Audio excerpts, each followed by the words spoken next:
धनतेरस, दीपावली एवं गोवर्धन पूजा के अवसर पर सभी ब्रजवासी एवं मथुरा वासियों को हीरा ज्वेलर्स और उनके परिवार की ओर से हार्दिक शुभकामनाएं। पिछले 38 वर्षों से लोई बाजार वृंदावन में आपकी सेवा में कार्यरत एवं ज्वेलर्स की विश्वसनीय दुकान, साथ ही हमारे यहाँ से धनतेरस और दीपावली की खरीदारी पर एक निश्चित उपहार प्राप्त करें। कोविड-19 महामारी के चलते भारतवर्ष में लॉकडाउन घोषित कर दिया गया था, जिसके चलते सभी मंदिर मठ बंद कर दिए गए थे। लेकिन सरकार द्वारा धीरे धीरे मंदिर मठ को खोलने की इजाजत दे दी गई थी, जिसके चलते अगस्त माह से धीरे धीरे मंदिर खुलना प्रारंभ हो गया। इसी क्रम में तीर्थ नगरी वृंदावन का प्रसिद्ध प्रेम मंदिर बुधवार को भक्तों के लिए खोल दिया गया, जहां मंदिर प्रबंधन द्वारा कोविड-19 महामारी से बचने के लिए अनेक उपाय किए गए, जिसमें गृह मंत्रालय द्वारा जारी की गई गाइडलाइन का भी प्रयोग किया गया। वहीं मंदिर में आने वाले श्रद्धालुओं की थर्मल स्कैनिंग पर उनको मंदिर में प्रवेश दिया जा रहा था। इस बारे में जानकारी देते हुए श्रद्धालुओं ने कहा कि लाल की जय। कहाँ से आई मैडम? हम आए परी चौक से, गाजियाबाद से। हाँ जी। तो मतलब जो 7 महीने के बाद प्रेम मंदिर खुला है, क्यों आप कैसा लगा? बहुत अच्छा लगा, बहुत खुशी हुई। बाके बिहारी मंदिर में आके पता चला है कि यहाँ पर मंदिर खुला है, इसलिए हम आए। लॉकडाउन कम कर रहे हैं। प्रेम मंदिर में जो व्यवस्था है वो कैसी लग रही है आपको? बहुत अच्छी। सैनिटाइजर है दरवाजे पे ही, बहुत अच्छी लग रही है सर, हमको बहुत बढ़िया लगा। क्या नाम क्या आपका?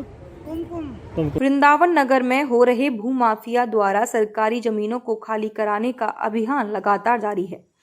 मथुरा वृंदावन नगर निगम ने बुधवार को पानी घाट में हो रहे अवैध कब्जे राजस्व विभाग की टीम के साथ मिलकर हटाए, जिसमें लोगों ने सरकारी जमीन पर अपने घर बना लिए थे और उस पर कब्जा कर रखा था, जिसकी सूचना अधिकारियों को प्राप्त हुई। मौके पर पहुंची नगर निगम व राजस्व विभाग की टीम ने उस जगह को खाली कराया। इस बारे में जानकारी देते हुए सह अभिलेख ओम प्रकाश तिवारी ने कहा कि क्या नाम है सर आपका? ओम प्रकाश तिवारी। तिवारी जी, आज तोड़फोड़ हो रही है जमुना किनारे, क्यों हो रही है? हाँ देखिए, गांव सभा की ज़मीन है 487 और 488, 489। किस ग्राम समाज की जमीन? पानी गांव खादर की ज़मीन है ये। और नंबर 1 ये है कि ये एनजीटी में भी आ रहा है, क्योंकि जमुना जी किनारे से 500 मीटर की दूरी तक कोई बैनामा नहीं हो सकता। तो बैनामे अगर हो भी रहे तो वो भी गलत हो रहा है। नंबर दूसरी बात, ये तीनों नंबर जो है गाँव सभा की है, लोग बैनामा कहीं कर रहे हैं और कब्जा कहीं दिला रहे हैं। ज़मीन सब पहले खाली पड़ी हुई है, लोगों की कहना है कि नहीं तो ज़मीन हमारी है। इस तरह से अब 420 जो कार्रवाई हो रही है, खिलाफ कार्रवाई नहीं। आप मतलब कड़ी कार्रवाई क्यों नहीं करते? हर दूसरे तीसरे साल कार्रवाई हो चुकी है। पूर्व में भी 50 सालों के खिलाफ FIR हो चुकी है, लेकिन उसमें आगे कार्रवाई नहीं हो रही। कुछ बता रहे हैं चार्जशीट दाखिल हो गई कोर्ट में, कोर्ट चल 4 दिन मामला है। तो आज हम लोग कर रहे हैं, जो भी बाउंड्री बनवाई गई है, अभी आज पर बाउंड्री तोड़वा रहे हैं। ये कितनी जगह होगी लगभग? 487 तो है 6 हेक्टेयर, ये 488 पड़ता है। जी कितने हेक्टेयर है? ये है, अब मैं लेखपाल से क्लियर कर लेता हूँ। तो हमें तीनों नंबर जो है गाँव सभा का, एक पश्चर जमीन है 487, 88 जो है नेता है और 89 बंजर है। तीनों ग्राम सभा की जमीन है, तीनों कब्जा कराएंगे। कार्तिक मास की एकादशी पर नगर निगम की पंचकोसीय परिक्रमा में आस्था अपने चरम पर नजर आई। आपको बताते चलें कि कोविड-19 के तहत मार्च माह से ब्रज के मंदिरों के साथ ब्रज में होने वाले सभी धार्मिक कार्यक्रमों पर रोक लगाने के साथ श्रद्धालुओं के आवागमन पर भी पूरी तरह प्रतिबंध लगा दिया गया था।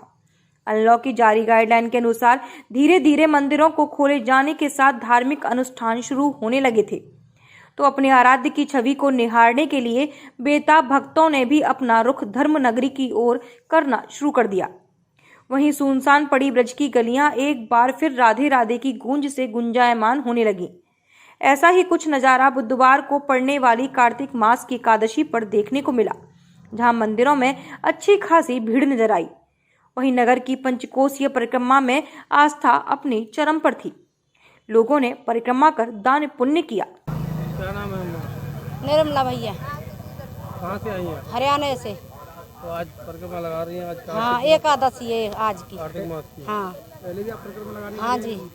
लॉकडाउन था, 7 महीने घर से जब नहीं आए थे भैया। लॉकडाउन के बाद में परिक्रमा लगाने हाँ। बनाए हो, कैसा लग रहा है आपको? अच्छा अच्छा लग रहा है। हाँ। ठाकुर जी से क्या प्रार्थना की है? ठाकुर जी से प्रार्थना करे सब सुख शांति दे, धरती माता बस्ती माता पर सब सुख शांति रहे।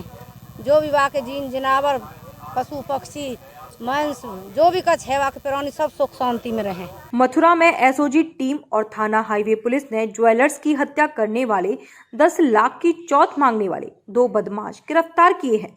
पुलिस की गिरफ्त में खड़े ये दोनों शातिर बदमाश और भरतपुर के रहने वाले अमर सिंह जसवीर सिंह हैं, जो कि मथुरा की कोतवाली इलाके में रहने वाले कोषदा ज्वेलर्स के मालिक मुकुंद बंसल से 10 लाख रुपए की रंगदारी मांग रहे थे। जब उसने 10 लाख रुपए देने से मना कर दिया तो ये दोनों उसकी हत्या करने के लिए राजस्थान से मथुरा आए, जिनकी जानकारी एसओजी पुलिस के साथ हाईवे पुलिस को लगी। तो एसपी क्राइम और सीओ रिफाइनरी की अगुवाई में जब इनको पकड़ने की कोशिश की गई तो आरोपियों ने पुलिस पर गोलियां चलाते हुए भागने का प्रयास किया, मगर पुलिस ने घेराबंदी करके दोनों को मुठभेड़ के बाद गिरफ्तार कर लिया, जिनके कब्जे से 2 तमंचे और 1 अपाचे मोटरसाइकिल बरामद की है, जिसके बाद दोनों को कानूनी कार्रवाई करते हुए जेल भेज दिया है। थाना हाईवे की पुलिस को आज प्रातः लगभग 3 बजे के लगभग जरिए मुखबिर सूचना प्राप्त हुई कि 2 शातिर अपराधी भरतपुर से मथुरा के लिए किसी आपराधिक वारदात को अंजाम देने के लिए आ रहे हैं। इस सूचना पर पुलिस के द्वारा उनको रोका गया। सतोहा बैरियर के पास पुलिस के साथ उनकी मुठभेड़ हुई, जिसमें 2 अपराधी एक लूट की मोटरसाइकिल और अवैध असलहों के साथ गिरफ्तार किए गए। पूछताछ पर यह तथ्य प्रकाश में आया कि कोषदा ज्वेलर्स को एक भरतपुर सेवर जेल में बंद पंकज शर्मा नामक अपराधी द्वारा पूर्व में चौथ वसूली की धमकी दी गई थी, जिसमें अब तक 5 लोगों को जेल भेजा जा चुका है। उसी क्रम में यहां जनपद मथुरा से भरतपुर पुलिस को सूचना देकर भरतपुर पुलिस में छापे की कार्यवाही कराई गई। वहां के प्रशासनिक और पुलिस अधिकारियों द्वारा उक्त अभियुक्त के पास से कई मोबाइल व सिम कार्ड बरामद हुए। इस पर उसके मोबाइल का कनेक्शन टूट जाने पर उसने इन दोनों अपराधियों को उक्त ज्वेलर्स को पुनः धमकी देने के लिए भेजा। पुलिस को उसके पहले ही सूचना प्राप्त हो गई, जिससे वह घटना कारित नहीं कर पाए। इसमें एक अपराधी जो अमर सिंह नाम का है, उसके विरुद्ध भरतपुर जनपद में 3 अभियोग पंजीकृत पाए गए हैं अब तक की छानबीन से, और वर्ष 2019 से एक हत्या के केस में जनपद भरतपुर से फरार चल रहा है। पूर्व में वर्ष 2005 में उक्त अपराधी ने एक हत्या की घटना कारित की, जिसमें लगभग 8 वर्ष जेल में रहा है। यह एक शातिर किस्म का अपराधी है, जिसको पुलिस ने तत्परतापूर्वक कार्यवाही करते हुए घटना कारित करने से पूर्व ही मुठभेड़ के दौरान गिरफ्तार किया है।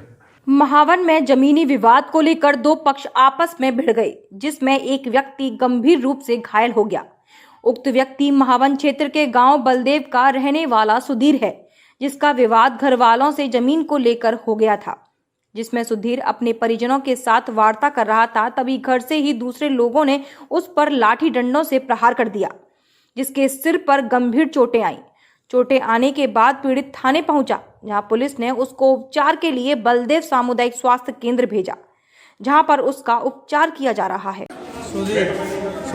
सुधीर, क्या बात हुई? कहाँ से आए हो? कौन सा गांव है? बताओ। बंदी से। क्या बात हुई? कैसे लगी चोट? सर वो कमरे को लेकर विवाद है, उस पर केस चल रहा है। तो हमारे घर वाले ही हो, उन्होंने ताला डाल दिया उसमें। तो हमने उनसे मना किया ताला वाला मतलब मत डालो भाई, हम भी अपना इसे यूज कर रहे हैं। शामिल कहा तुम भी यूज करो, हम भी यूज कर रहे हैं। मगर वो ही है वो 10-12 लोग हैं और ताला डाल दिया। फिर घर में घुस गए, मैं और मम्मी और एक मेरा छोटा सा बच्चा है 1-1.25 साल का। घर में मार पिटाई कर दी। चोट कैसे लगी तुम्हारे? लठ दिया जब में। फिर थाने गए तुम? हाँ थाने गए थे, थाने सब आए यहाँ मेडिकल के। अब क्या चाह रहे हो? सब सजा होनी चाहिए, बस ये है मुझे न्याय दिलवाओ बस। बुधवार को मथुरा जनपद के मुख्य विकास अधिकारी नितिन गौड़ बलदेव विकास खंड के अंतर्गत चल रहे विकास कार्यों के निरीक्षण पर निकले, जहां उन्होंने सर्वप्रथम सैदपुर में तालाबों का निरीक्षण किया और उनमें किए गए कार्यों की गुणवत्ता को परखा। साथ ही उनके द्वारा इस भ्रमण में बलदेव विकास खंड के अधिकारी श्वेतांग पांडे, एडीओ पंचायत विजयराज सिंह के अलावा अन्य प्रशासनिक अधिकारी मौजूद रहे। वहीं उन्होंने पंचायत भवनों का भी निरीक्षण किया, बलदेव विकास खंड के नरौली जुगन्नार में बन रहे लगभग लाखों रुपए की लागत से पंचायत भवन की गुणवत्ता को परखा गया। आपने बलदेव ब्लॉक में भ्रमण किया, कहाँ कहाँ निरीक्षण किया, कैसा रहा? बलदेव ब्लॉक में ब्लॉक ऑफिस का तो निरीक्षण नहीं किया गया है। एक सैदपुर गांव में एक फार्म पॉइंट देखा था जो हाईवे के पास था, और सैदपुर में ही एक कम्युनिटी टॉयलेट और पंचायत भवन, और एक पंचायत भवन यहाँ पे। तो यहाँ का तो पंचायत भवन काफ़ी अच्छा प्रतीत हो रहा है। एक जो कम्युनिटी टॉयलेट सैदपुर में पहले देखा था, वहाँ पे कुछ सीमेंट में करेक्शंस करने के लिए निर्देशित किया गया था प्रधान और सेक्रेटरी को। तो यहाँ का कैसा रहा सर? ये ठीक है, अच्छा है। ये 13.5 लाख के एस्टिमेट में ये बनाया गया है, और अभी निर्माणाधीन है। तो आशा करते हैं जब ये बने तो प्रधान और सचिव के कार्य करने के लिए बहुत ही शानदार जगह ये निकल के बने। सहारनपुर के टपरी नागल मार्ग पर बाइक सवार 2 युवकों को किसी अज्ञात वाहन ने कुचल दिया, जहां दोनों युवकों की मौके पर ही मौत हो गई। इस घटना के बाद गुस्साए ग्रामीण सड़क पर आ गए और उन्होंने हंगामा काटना शुरू कर दिया। ग्रामीणों ने टपरी देवबंद मार्ग पर जाम लगा दिया। लोगों के गुस्से को देखते हुए मौके पर भारी पुलिस तैनात की गई। वहीं पर मौके पर पहुंचे एसपी देहात ने ग्रामीणों को समझाने का काफी प्रयास किया, लेकिन ग्रामीणों का गुस्सा 7वें आसमान पर था। इस दुर्घटना के बाद दोनों बच्चों के परिवार में कोहराम मचा हुआ है। क्या हुआ है जो आप बताइए तफसील से पूरा मामला। हमारे 2 बच्चे थे गांव से ही, सोबरी गांव से, और वो नागल समाने के लिए जा रहे थे। तो पीछे से किसी गाड़ी ने टक्कर मारी और वो गाड़ी उनके ऊपर चढ़ा दी। और बच्चे फिर ये एम्बुलेंस लाई है वहाँ से। तो यहाँ पे आप आए तो पता लगा कि दोनों बच्चों की डेथ हो चुकी है। कितने साल के बच्चे? एक छोटा था 14-15 साल का, एक बड़ा 16-17 साल का था। पता लगा गाड़ी कौन थी, कहाँ से आई? गाड़ी वहाँ के ये नहीं पता लगा। वहाँ के जो किसान है वो लोग बता रहे हैं अब, लेकिन कुछ पक्का पता नहीं है। बता रहे हैं? कोई कुछ बता रहा है, कोई पुलिस कुछ की बता रहा गाड़ी है। बता रहा है जी, कोई इसमें कुछ और बता रहा है, इसमें कोई नहीं। हम तो घर पर ही थे। अब ये पता नहीं पुलिस की गाड़ी गई कौन है कि वहाँ जिक्र हो रहा था। जब हम आए गए देख के तो हम तो सीधे यहाँ आ गए जी। क्या जिक्र हुआ, क्या बताया? कि पुलिस की गाड़ी थी कोई वहाँ से जाते हुए समय पे। हाँ जी, हमें तो पता नहीं कोई जिक्र कर रहा था। पुलिस की गाड़ी ने क्या किया? पता नहीं जी कि एक्सीडेंट वगैरह जो हुआ, सीधा एक्सीडेंट में सही गाड़ी जा रही थी, मतलब बच्चा इस साइड में ही थे। हम तो बाद में गए, हमें तो पता भी नहीं। बच्चे हमारे यहाँ आ गए जी, हमें इस बारे में पता जी। देखो अब कल फॉर्म तो कुछ पता नहीं है। नहीं, बच्चों को तो ले नहीं गए। नहीं, बच्चों को लेके जाम लगाया गया ना। हाँ, बच्चों को लेकर के जाम लगाया गया एक्सीडेंटल केस का। अच्छा, उसके लिए जाम लगाया गया। अच्छा। पुलिस पता चल पाए किस वजह से हादसा हुआ, दुर्घटना किस चीज़ के कारण हुई, और इससे हुई लोकल ट्रैफिक से हुई या फिर प्रशासनिक गाड़ी से हुई। तो पुलिस ने क्या लाठीचार्ज वगैरह भी किया वहाँ पे? नहीं, पुलिस ने कोई बल चार्ज नहीं किया, कोई बल प्रयोग नहीं किया, बल्कि दूसरे गांव में जाकर जाम लगाया गया था। तो वहाँ पे अपने ही लाखनौर गांव वालों ने लाठीचार्ज किया है पीड़ित पक्ष के ऊपर। जैसे पीड़ित पक्ष के ऊपर ही किया? जी। हाँ। 2 बच्चे आए हैं, क्या उनकी हालत है और कैसे ये हादसा क्या? मैं doctor Pramod Kumar, PMO SBD जिला अस्पताल सहारनपुर। हमारे पास में 2 बच्चे जो हैं जो एक्सीडेंटल के केस हैं, पुलिस उनको ले गए, वो प्रो डेड थे। हमने उनको जो है मोर्चरी में रखवा दिया है। ये नागल क्षेत्र की घटना है।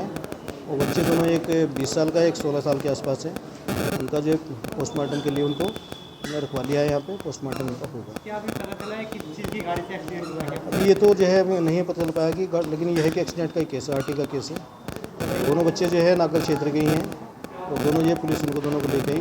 जब ले गई तो दोनों प्रो डेड थे। बीते दिनों ब्रज के प्रसिद्ध मंदिर नंदलाल के नंद भवन में दिल्ली निवासी फैजल एवं उसके साथी के द्वारा नमाज पढ़ने की घटना को अंजाम दिया गया था, जिस पर जनपद मथुरा की पुलिस ने कार्रवाई करते हुए घटना को अंजाम देने वाले फैजल को उसके स्थित आवास से गिरफ्तार किया गया, जिसके बाद मंदिर के सेवायतों एवं मंदिर से जुड़े श्रद्धालुओं के द्वारा मंदिर परिसर की साफ सफाई की गई।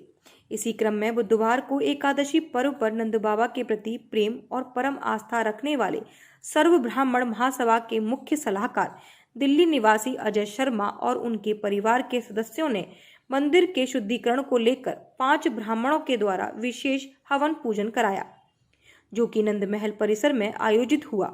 इस दौरान ब्राह्मणों ने वैदिक मंत्रों के उच्चारण के साथ दिल्ली निवासी अजय शर्मा और परिवार की विशेष पूजा अर्चना कराई। तत्पश्चात भव्य हवन कराकर विशेष आहुतियों के साथ मंदिर को शुद्ध किया गया और पूरे मंदिर परिसर को कई किलो पंचामृत से साफ किया गया। आज जैसा कि doctor Ramkishore Sharma ji, general secretary सर्व ब्राह्मण महासभा, करीब 21 स्टेट से, मैं मुख्य सलाहकार सर्व ब्राह्मण महासभा, और मेरे साथ अशोक पांडे जी जो हमारे इस कार्यक्रम के सलाहकार। हमने वीडियो के जरिए और नवभारत टाइम्स के फ्रंट पेज पर पढ़ा, देखा वीडियो में कि कुछ लोगों ने गलती से, वो कहते हैं, या किसी भी तरीके से, किसी भी इंटेंशन से, किसी भी धर्म में विश्वास रखते हुए यहाँ पर सनातन धर्म की मान्यताओं के विपरीत ऐसा कार्य करा कि जो सनातन धर्म के मानने वालों को किसी को भी सही नहीं लगा। मेरे पास, डॉक्टर राम कुमार शर्मा जी के पास और हमारे पूरे हिंदुस्तान के प्रधान सुमेश शर्मा जी के काफ़ी फ़ोन आया और हमने अपने जो सलाहकार हैं, आराम से भैया, हमारे जो सलाहकार हैं, उनसे सलाह ली कि इसका कोई ऐसा समाधान बताया जाए ताकि हमारी श्रद्धा के अनुसार वो दोबारा से मान्यता या दोबारा से वो हमारा विश्वास इस मंदिर के साथ जुड़ा रहे। तो उसमें ये सबसे सिंपल समाधान कोरोना को देखते हुए निकला कि हम लोग यहाँ पर शुद्धिकरण करते हैं। ये शुद्धिकरण जो है वो हमारी मान्यताओं के अनुसार हुआ। आज गौ के दूध से, गोबर से, पानी से और चीज़ों से यहाँ पर जितने भी कार्यकर्ता थे, जितने भी विश्वास रखने वाले थे, उन्होंने, आपने देखा होगा कि मंदिर की सफाई तन मन धन से की। उसी को आगे बढ़ाते हुए एक हवन कराया गया। 11 ब्राह्मणों ने हवन किया। डॉक्टर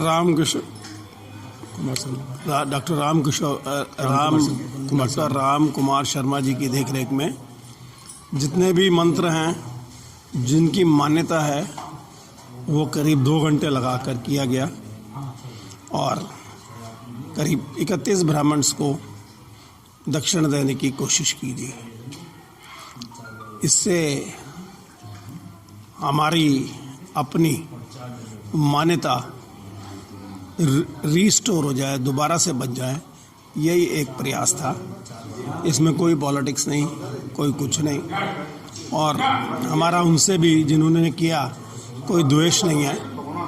भगवान उनको भी माफ़ करे। जय श्री कृष्ण। धनतेरस, दीपावली एवं गोवर्धन पूजा के अवसर पर सभी ब्रजवासी एवं मथुरा वासियों को हीरा ज्वेलर्स और उनके परिवार की ओर से हार्दिक शुभकामनाएं। पिछले 38 वर्षों से लोई बाजार वृंदावन में आपकी सेवा में कार्यरत एवं ज्वेलर्स की विश्वसनीय दुकान, साथ ही हमारे यहाँ से धनतेरस और दीपावली की खरीदारी पर एक निश्चित उपहार प्राप्त करें।